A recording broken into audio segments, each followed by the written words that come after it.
Patrick here, Brewer Consulting. I've got Rebecca Connor with me from Seed Safe Financial. Rebecca is a CPA, CFP, who is one of the members of the Brewer Consulting program.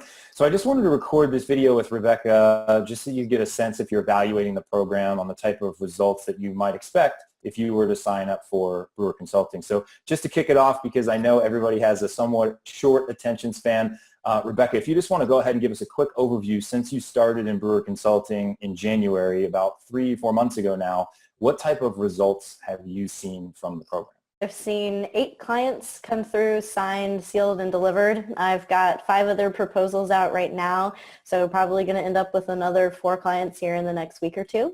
And it's been a really smooth process for me. I think I was lacking a lot of the process side of things. I felt pretty comfortable writing, and you guys have really helped me get over the hurdle of how am I going to get clients? How long is it going to take? Could you give us a little bit about kind of your background, your story, why you even went into business for yourself, so that people can learn a little bit more about you? I started in public accounting doing a high net worth taxation as a CPA, clearly. I figured out pretty quick that didn't really like the reactive nature of that.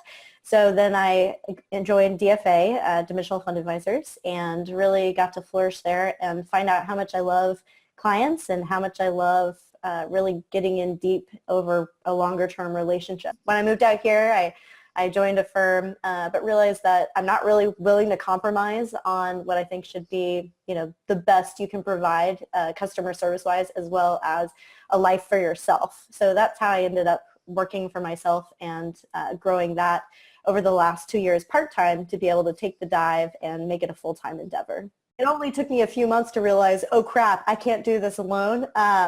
I got so stuck in all the information out there on marketing. Like there's just any marketing process or way, there's something written on it and everyone has an opinion. So when I came to you, I was like, I have content, but I have no idea what I'm doing. And I have no idea how to get in front of people. I have a newborn and I can't even go network at night. When you started your firm, where were you at as far as your expectations around growth, and do you feel like you're moving faster than you thought you would? Just kind of give me a look inside of your mindset having started in 2017.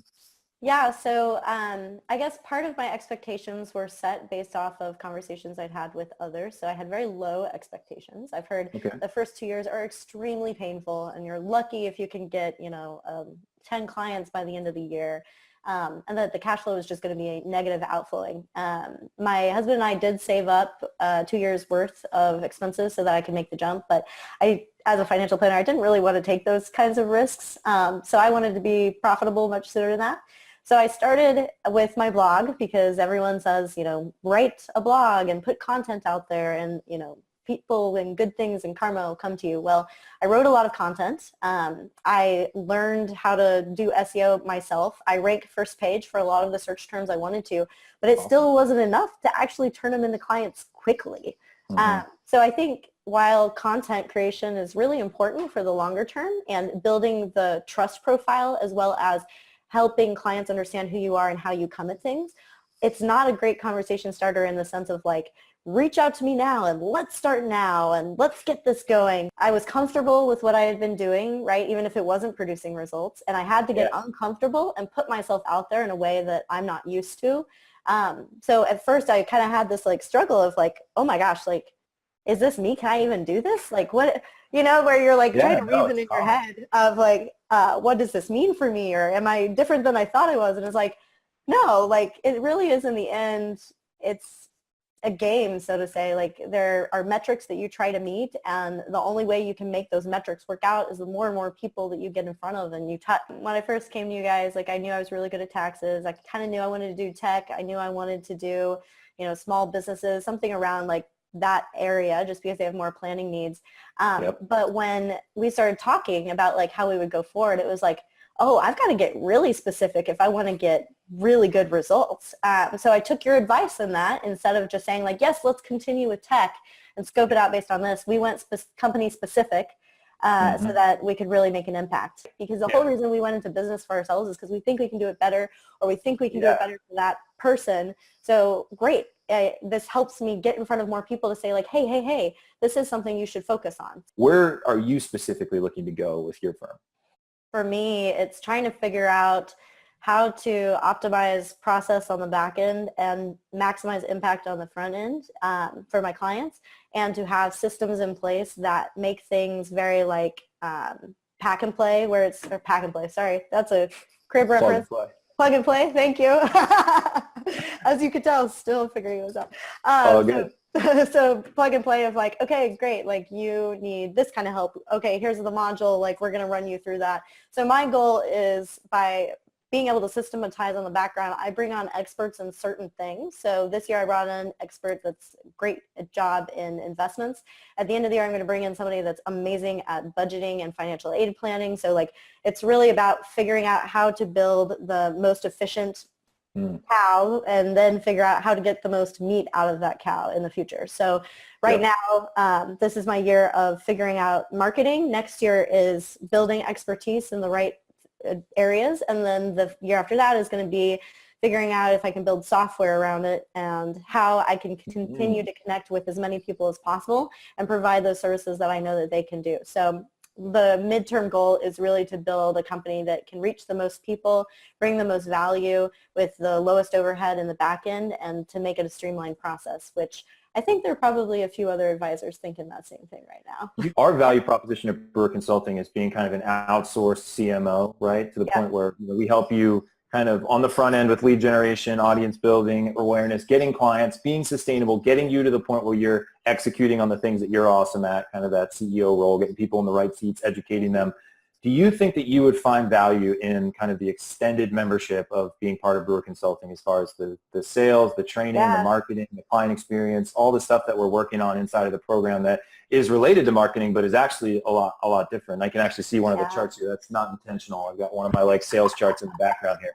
But from your perspective, like, do you find that stuff to be valuable? I do. I feel like the more people I can talk to, the more best practices and more ideas I can find. It's a really big thing for me, for at least once a week, being able to get engaged with other advisors. And when I hear something, blocking off the hour after that time of chatting with other advisors and being able to implement something right then that's going to make my company better, right? My firm better. So my whole thing is like, okay, go where there are people that know things that are way better at it than I am. And so like I said, like bringing on an investment expert, bringing on somebody that's way better at financial aid, or at least helping them get there. Same thing when it comes to tax preparation. I don't want to do tax preparation anymore. I know somebody who loves putting in the data. Great, I'm going to hire them to do subcontracting for that. And then for marketing, right? Like I feel pretty good about content, but process, or all the opinions, sifting through the opinions, it's almost like financial advice, right? You can find any opinion you want to. And so I've really found that you guys are in my pocket for that. When I have a crazy idea, I can bring it to you and you can tell me like, yes, crazy idea, or we can work with that, right? And so I feel like with the other things that you're putting together, it's a really important deal, right? Because every networking group has different personalities and kind of brings different energy. And so the better that I can kind of go between those groups, the more I can be fully energized and get lots of different opinions and people that are trying to do better. Like I feel like with your group, everybody's trying to do better. And so everyone knows their metrics, they know how things are going, and they just want to be able to make it even better and better and better, which is, a reflection of your own personality. And so I've really enjoyed that.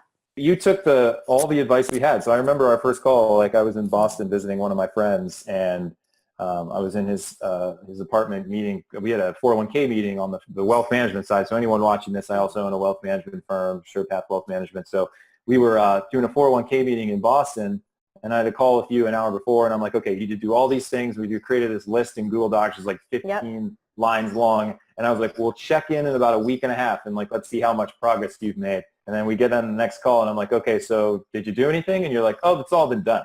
I was like, what? How is it? No one does everything I tell them to do in a week and a half. Hey, like I said, when somebody knows more than I do, I might as well. Why not?